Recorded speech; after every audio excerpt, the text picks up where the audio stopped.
Boss TV ವೀಕ್ಷಕರೆಲ್ಲರಿಗೂ Manjunath Bhat ಗುರುಜಿ ಮಾಡುವ ನಮಸ್ಕಾರಗಳು. July ಮಾಸ ಭವಿಷ್ಯ ಮಿಥುನ ರಾಶಿ. ಮಿಥುನ ರಾಶಿಯಲ್ಲಿ ಇರತಕ್ಕಂಥ ವ್ಯಕ್ತಿಗಳಿಗೆ ವಿಶೇಷವಾಗಿರ್ತಕ್ಕಂಥ ಶುಭಫಲಗಳು ಪ್ರಾಪ್ತಿಯಾಗುತ್ತೆ ಅಂತ ನಾವು ಹೇಳ್ತೀವಿ. ಆದರೆ ಅವರಿಗೆ ಶುಭಫಲಗಳು ಪ್ರಾಪ್ತಿ ಆಗ್ತಾ ಇಲ್ಲ. ಕಾರಣ ಜನ್ಮನಾಮ ಅನ್ನೋದಕ್ಕೂ ಜನ್ಮ ರಾಶಿಯಲ್ಲಿರ್ತಕ್ಕಂಥ ಗುರು ಒಳ್ಳೆ ಫಲವನ್ನೇ ಕೊಡ್ತಾನೆ. ಅವನು ಗುರು ಕೆಟ್ಟದ್ದು ಮಾಡಲ್ಲ. ಆದರೂ ಕೂಡ ಅವನು ಈ ರಾಶಿಗೆ ದಶಮಾಧಿಪತಿ ಮತ್ತು ಸಪ್ತಮಾಧಿಪತಿಯಾಗಿ ರಾಶಿಯಲ್ಲಿದ್ದಾನೆ. ಆದರೂ ಕೂಡ ಸ್ವಲ್ಪ ಸಮಯ ತೆಗೆದುಕೊಳ್ಳುತ್ತೆ. ಯಾವುದೇ ಗ್ರಹಗಳು ಕೂಡ ಬರ್ತಾ ಇದ್ದಂತೆ ಫಲವನ್ನು ಕೊಡಲ್ಲ. 3 ತಿಂಗಳ ಮುಂಚೆ ಅವರಿಗೆ ದೃಷ್ಟಿ ಬರುತ್ತೆ. ದೃಷ್ಟಿ ಬಂದ ನಂತರದಲ್ಲಿ ಆ ಸ್ಥಾನಕ್ಕೆ ಭಾವಕ್ಕೆ ಬರ್ತಾರೆ. ಭಾವಕ್ಕೆ ಬಂದ ನಂತರದಲ್ಲಿ ಗುರು ಯಾವಾಗಲೂ ಕೂಡ ಮಧ್ಯಕಾಲದಲ್ಲಿ ಪಡ್ಕೊಡ್ತಕ್ಕಂಥವನು. ಸಾಮಾನ್ಯವಾಗಿ ಬಂದು ಒಂದು 3 ತಿಂಗಳ 4 ತಿಂಗಳ ಆದ್ಮೇಲೆ ಶುಭಫಲವನ್ನು ಕೊಡ್ತಕ್ಕಂಥದ್ದು ಗುರು ಆಗಿರ್ತದೆ. ಹಾಗಾಗಿ ಗುರು ಈಗ ಸಾಮಾನ್ಯವಾಗಿ ಮಧ್ಯಪ ಕಾಲಕ್ಕೆ ಪ್ರವೇಶ ಮಾಡ್ತಾನೆ ಹತ್ತಿರದಲ್ಲಿ ಅಂತ ಹೇಳಬೇಕು. ಹಾಗಾಗಿ ಗುರುವಿನ ಒಂದು ಅನುಗ್ರಹ ನಿಮಗೆ ಇರುತ್ತದೆ. ಜನ್ಮರಾಶಿಯಲ್ಲಿ ಗುರು ಕೆಟ್ಟವನಾಗೋದಿಲ್ಲ. ಯಾಕೆಂದ್ರೆ ಆ ರಾಶಿಗೆ ಚಂದ್ರನೂ ಕೂಡ ಆ ರಾಶಿಯಲ್ಲಿ ಇರ್ತಾನೆ ಅನ್ನುವಂಥದ್ದು ಗೋಚರದಲ್ಲಿ ಅವ್ರ ರಾಶಿಯಲ್ಲಿ ಇರ್ತಾನೆ. ಹಾಗಾಗಿ ಅವ್ರಿಗೆ ಅಂಥ ತೊಂದರೆಗಳಾಗೋದಿಲ್ಲ. ಮತ್ತೆ ಮಿಥುನ ರಾಶಿಯವರಿಗೆ ಸಪ್ತಮಾಧಿಪತಿ ಆಗ್ತಾನೆ, ದಶಮಾಧಿಪತಿ ಆಗ್ತಾನೆ. ಹಾಗಾಗಿ ತುಂಬಾ ಒಳ್ಳೆಯ ಫಲಗಳು ಕೂಡ ಪ್ರಾಪ್ತಿಯಾಗತ್ತೆ. ಗುರು ಇರೋ ಮನೆಗಿಂತ ವಿಶೇಷವಾಗಿ ದೃಷ್ಟಿಯನ್ನು ನಾವು ವಿಶೇಷವಾಗಿ ಚಿಂತನೆಯನ್ನು ಮಾಡ್ತೀವಿ. ಹಾಗಾಗಿ ಗುರು ದೃಷ್ಟಿ ರಾಶಿಯಿಂದ ಪಂಚಮ ಸ್ಥಾನಕ್ಕೆ ಬೀಳುತ್ತೆ, ಪೂರ್ವ ಪುಣ್ಯ ಸ್ಥಾನಕ್ಕೆ ಬೀಳೋದ್ರಿಂದ ಪೂರ್ವಾರ್ಜಿತವಾಗಿರ್ತಕ್ಕಂಥ ಯಾವುದೇ ಒಂದು ದೋಷಗಳಿದ್ರೆ ನಿವಾರಣೆ ಆಗುತ್ತೆ. ಮತ್ತೆ ಪೂರ್ವಜರು ಮಾಡಿರ್ತಕ್ಕಂಥ ಯಾವುದೇ ಆಸ್ತಿ ಇದ್ರೆ ಅದು ಸಿಗುವಂಥ ಯೋಗ, ಪೂರ್ವಜರು ಮಾಡಿರ್ತಕ್ಕಂಥ ಪುಣ್ಯ ಕರ್ಮಗಳಿದ್ರೆ, ಆಸ್ತಿ ಸಂಬಂಧಪಟ್ಟದಿದ್ರೆ, ಯಾವುದೇ ವಿಚಾರಗಳಿದ್ರು ಕೂಡ ಅವರಿಗೆ ಅದು ಸಿಕ್ಕುವಂತಹದ್ದು, ದಕ್ಕುವಂತಹದ್ದು, ಅದನ್ನು ಅನುಭವಿಸುವಂತ ಯೋಗಗಳು ಅವರಿಗೆ ಪ್ರಾಪ್ತಿಯಾಗತ್ತೆ. ಯಾಕೆಂದ್ರೆ ಗುರು ಇರೋ ಮನೆ ಹಾಳು ಮಾಡಿದ್ರು ಕೂಡ ನೋಡೋ ಮನೆ ಒಳ್ಳೆಯದು ಅಂತ ಹೇಳ್ತೀವಿ. ಗುರು ಅಂದ್ರೆ ಶಾಸ್ತ್ರದಲ್ಲಿ ನಾವು ಇರೋದನ್ನ ನಾವು ಹೇಳಬೇಕು. ಗುರು ಯಾರಿಗೂ ಕೆಟ್ಟದ್ದು ಮಾಡೋದಿಲ್ಲ. ಆದ್ರೂ ಕೂಡ ಆ ಭಾವದಲ್ಲಿ ಅವನಷ್ಟು ಒಳ್ಳೆ ಮಾಡೋದಿಲ್ಲ ಅಂತ ಶಾಸ್ತ್ರ ಯಾಕೆ ಹೇಳ್ತದೆ ಅಂತಂದ್ರೆ, ಜನ್ಮನಾಮದವರು ಜನ್ಮ ರಾಶಿಯಲ್ಲಿ ಗುರು ಬಂದಾಗ ಶ್ರೀರಾಮಚಂದ್ರ ವನವಾಸ ಹೋಗಿದ್ದ ಅನ್ನುವಂಥ ಕೆಲವೊಂದಷ್ಟು ಉದಾಹರಣೆಗಳಿದೆ. ಹಾಗಾಗಿ ಆದ್ರೂ ಕೂಡ ಅವನಿಗೆ ಪುತ್ರಸ್ಥಾನ ಪಿತೃಸ್ಥಾನ ಅಂತ ಹೇಳ್ತೀವಿ, ಅದು ಕೂಡ ಪೂರ್ವ ಪುಣ್ಯ ಸ್ಥಾನ ವೃದ್ಧಿ ಆಗತ್ತೆ, ಪುಣ್ಯ ವೃದ್ಧಿ ಆಗತ್ತೆ. ಮತ್ತೆ ಅದ್ರ ಪೂರ್ವಾಜಿತವಾಗಿರ್ತಕ್ಕಂಥ ಶುಭಫಲಗಳು ಪ್ರಾಪ್ತಿಯಾಗತ್ತೆ. ಅಲ್ಲಿಂದ ಅವನು 7ನೇ ಮನೆಗೆ ಗುರುವಿನ ದೃಷ್ಟಿ ಇರ್ತದೆ. ಸಪ್ತಮ ಸ್ಥಾನ ಅಂದ್ರೆ ದಾಂಪತ್ಯಕ್ಕೆ ಸಂಬಂಧಪಟ್ಟಂತೆ ಅನುಕೂಲ ಆಗುತ್ತೆ. ಗುರು ದೃಷ್ಟಿ ಇರೋದ್ರಿಂದ ಪಾರ್ಟ್ನರ್ಶಿಪ್ ಬಿಸ್ನೆಸ್ ಇರಲಿ ಅಥವಾ ದಾಂಪತ್ಯ ಇರಲಿ, ಅಂದ್ರೆ ಫ್ಯಾಮಿಲಿ ಪಾರ್ಟ್ನರ್ ಇರಲಿ, ಅಲ್ಲಿಂದ ಒಳ್ಳೆಯ ಒಂದು ಅನುಕೂಲಕರವಾಗಿರ್ತಕ್ಕಂಥ ವಾತಾವರಣ ಉತ್ಪತ್ತಿ ಆಗುತ್ತೆ.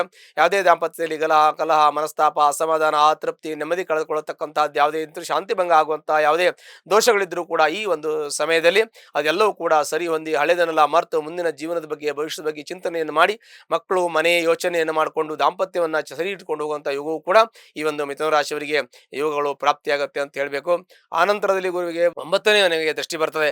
9ನೇ ಮನೆ ಅಂದ್ರೆ ಪಿತೃಸ್ಥಾನ ಅಂತ ನಾವು ಹೇಳ್ತೀವಿ. ಅಲ್ಲಿ ರಾಹುವಿನ ಒಂದು ಸಂಚಾರ ಇದೆ. ಅಂದ್ರೆ ಅಲ್ಲಿ ರಾಹು ಸ್ಥಿತ ಆಗಿದ್ದಾನೆ. ಹಾಗಾಗಿ ಭಾಗ್ಯದಲ್ಲಿರ್ತಕ್ಕಂಥ ರಾಹು ಮತ್ತೆ ಅಲ್ಲಿ ಗುರುವಿನ ದೃಷ್ಟಿ ಇರೋದ್ರಿಂದ ಭಾಗ್ಯೋದಯ ಆಗತ್ತೆ.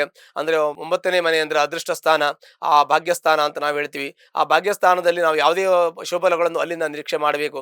ಅದಕ್ಕೆ ಚತುರ್ಥ ಸ್ಥಾನ ಭಾಗ್ಯಸ್ಥಾನ 9ನೇ ಮನೆ ಮತ್ತು 4ನೇ ಮನೆಯಿಂದ ಎಲ್ಲ ಒಳ್ಳೆಯ ಶುಭಫಲಗಳನ್ನ ಮತ್ತು ನಾವು ನಮ್ಮ ಪ್ರಯತ್ನದ ಫಲಗಳನ್ನ, ಪೂರ್ವಾರ್ಜಿತ ಶುಭಫಲಗಳನ್ನ ಮತ್ತೆ ಮಕ್ಕಳದ್ದು ಎಲ್ಲವನ್ನು ಕೂಡ ನಾವು ಅಲ್ಲಿಂದ ನಾವು ಯೋಚನೆಯನ್ನ ಪ್ರೇರೇಪಣೆಯನ್ನು ಮಾಡಬೇಕು. ಆ ಕಾರಣದಿಂದ ಭಾಗ್ಯಸ್ಥಾನದಲ್ಲಿರತಕ್ಕಂಥ ಗುರು ಶುಭಫಲವನ್ನು ಕೊಡ್ತಾನೆ ಅಂತ ನಾವು ಹೇಳಬೇಕು. ಭಾಗ್ಯಸ್ಥಾನ ಗುರು ದೃಷ್ಟಿ ಇರೋದ್ರಿಂದ ಶುಭಫಲವನ್ನು ಕೊಡ್ತಾನೆ. ಅಲ್ಲಿ ರಾಹುವಿನ ಯಾವುದೇ ದೋಷಗಳು ಉಂಟಾಗೋದಿಲ್ಲ. ಯಾಕೆ ಅಂದ್ರೆ ಗುರುದೃಷ್ಟಿ ಇರೋದ್ರಿಂದ ಕುಂಭಕ್ಕೆ ರಾಹು ಒಳ್ಳೆಯ ದೃಷ್ಟಿ ಅಂತ ಹೇಳ್ತೀವಿ, ಕುಂಭಕ್ಕೆ ಗುರು ದೃಷ್ಟಿ ಇದೆ. ಹಾಗಾಗಿ ಕುಂಭಕ್ಕೆ ಗುರು ಕೆಟ್ಟದ್ದನ್ನು ಯಾವಾಗಲೂ ಮಾಡೋದಿಲ್ಲ ರಾಶಿಗೆ. ಹಾಗಾಗಿ ಶುಭಫಲಗಳು ಪ್ರಾಪ್ತಿಯಾಗುತ್ತೆ. ಮತ್ತೆ ಮಿಥುನ ರಾಶಿಯವರು ಎಲ್ಲ ರೀತಿಯಲ್ಲೂ ಕೂಡ ಅನುಕೂಲ ಇದೆ. ಸಾಮಾನ್ಯವಾಗಿ ಉತ್ತಮವಾಗಿರ್ತಕ್ಕಂಥ ಫಲವನ್ನ ಈ ಒಂದು ಮಿಥುನ ರಾಶಿಯವರು ಅನುಭವಿಸಬಹುದು ಅಂತ ನಾವು ಹೇಳ್ತೀವಿ. ದ್ವಿತೀಯದಲ್ಲಿ ರವಿ ಇದ್ದಾನೆ, ತೃತೀಯಾಧಿಪತಿ ದ್ವಿತೀಯ ಸ್ಥಾನದಲ್ಲಿದ್ದಾನೆ. ಅದು ಕೂಡ ಬುಧಾಯಿತ ನಿಪುಣ ಯೋಗ. ರಾಶಿಯಾಧಿಪತಿ ಸುಖಾಧಿಪತಿ ದ್ವಿತೀಯ ಭಾವದಲ್ಲಿರತಕ್ಕಂಥದ್ದು ಕೂಡ ಶುಭಫಲಗಳು. ಬುಧಾಯಿತ ನಿಪುಣ ಯೋಗ ತಮ್ಮ ಬುದ್ಧಿ ಚತುರತೆಯಿಂದ, ಯೋಚನೆಯಿಂದ, ಚಿಂತನೆಯಿಂದ ಎಂಥ ಸಮಸ್ಯೆಗಳು ಕಠಿಣ ಇದ್ರೂ ಕೂಡ ಪರಿಹಾರ ಮಾಡಿಕೊಳ್ಳುವಂತ ಶುಭಫಲಗಳು ಪ್ರಾಪ್ತಿಯಾಗುತ್ತೆ. ತೃತೀಯದಲ್ಲಿ ಕೇತು ಸ್ಥಿತ ಆಗಿದೆ, ಮತ್ತೆ ಕುಜನು ಕೂಡ ಸ್ಥಿತ ಆಗಿದ್ದಾನೆ. ಕೇತು ಕುಲವೃದ್ಧಿ ಮಾಡ್ತಕ್ಕಂಥದ್ದು ಕೇತುವಿನಿಂದ ಉಂಟಾಗ್ತದೆ.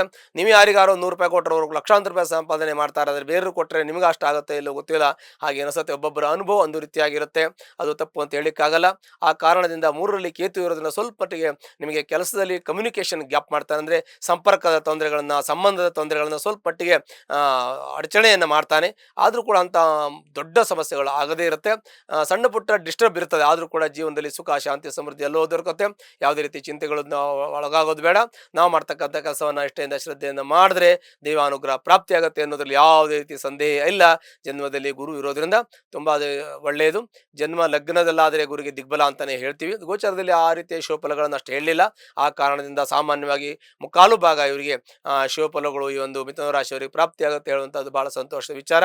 ಮಿಥುನ ರಾಶಿಯವರು ಯಾರೋ ತೊಂದರೆಯಲ್ಲಿ, ಕಷ್ಟದಲ್ಲಿ, ಕಾರ್ಯಪಡೆಯಲ್ಲಿದ್ದರೆ ಹತ್ತಿರಲಿರ್ತಕ್ಕಂಥ ಲಕ್ಷ್ಮೀ ವೆಂಕಟೇಶ್ವರ ದೇವಸ್ಥಾನಕ್ಕೆ ಹೋಗಿ ಶನಿವಾರ ದಿವಸ ಅರ್ಚನೆಯನ್ನು ಮಾಡೋದ್ರಿಂದ ನಿಮ್ಮ ಎಲ್ಲ ಕಷ್ಟ, ನಷ್ಟ, ದುಃಖಗಳು ಪರಿಹಾರ ಆಗುತ್ತೆ. ಶುಭವಾಗಲಿ. ಲೇಟೆಸ್ಟ್ ಹಾಗೂ ಇಂಟ್ರೆಸ್ಟಿಂಗ್ ಸುದ್ದಿಗಳಿಗಾಗಿ ಬಾಸ್ ಟಿವಿ ಕನ್ನಡ ಚಾನೆಲ್ನ ಸಬ್ಸ್ಕ್ರೈಬ್ ಮಾಡಿ. ಹಾಗೆಯೇ ಬೆಲ್ ಐಕಾನ್ ಪ್ರೆಸ್ ಮಾಡಿ. ಇದರ ಜೊತೆಗೆ ಫೇಸ್ಬುಕ್, ಇನ್ಸ್ಟಾಗ್ರಾಂ, ಎಕ್ಸ್ನಲ್ಲೂ ಮಿಸ್ ಮಾಡದೆ ಫಾಲೋ ಮಾಡಿ.